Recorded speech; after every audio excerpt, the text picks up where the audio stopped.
The Roman Empire was built on order, tradition, and power, but when it came to religion, it was anything but simple. Before Christianity, Romans worshipped a vast pantheon of gods, and their faith was deeply intertwined with loyalty to the state. Honoring the gods and, by extension, the emperor was not just a spiritual act, it was a civic duty, a political necessity. Religion was about maintaining the stability and prosperity of the empire, a public spectacle of rituals and sacrifices rather than a matter of personal, internal belief. Into this world came Christianity, a small and unexpected movement born in the 1st century AD in the Roman province of Judea. It was founded on the teachings of Jesus of Nazareth, a charismatic figure who preached a radical message of love, forgiveness, and compassion for all. His teachings challenged the rigid social hierarchies of the time, offering dignity and a sense of worth to the poor, the enslaved, and the marginalized, the very people who were often overlooked in the grand theater of imperial politics. After Jesus' death, his followers, driven by a powerful sense of mission, carried his teachings far beyond Judea, and strangely enough, the Roman Empire itself became the unwitting vehicle for their success. The empire's well-built roads, bustling trade routes, and shared languages like Greek and Latin allowed Christian missionaries to travel with unprecedented ease.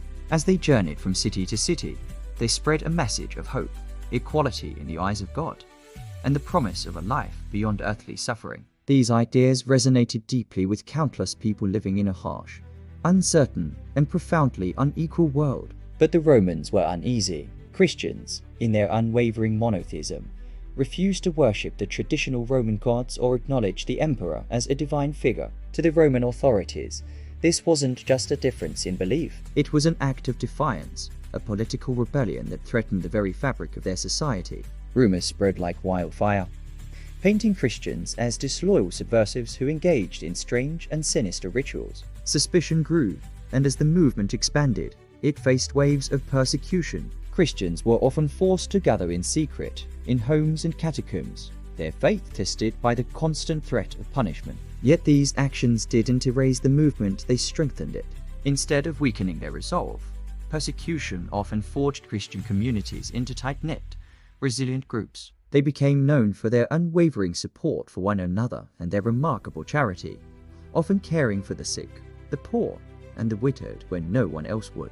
This profound sense of unity and compassion did not go unnoticed. It earned the respect of many outsiders and attracted a steady stream of new followers who were drawn to a faith that lived out its values so powerfully. A major turning point came in the year 313 AD, a moment that would forever alter the course of Western history.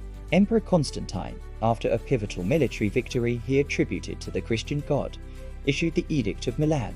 This landmark decree officially legalized Christianity across the empire, bringing an end to centuries of persecution. For the first time, Christians were granted the freedom to worship openly without fear.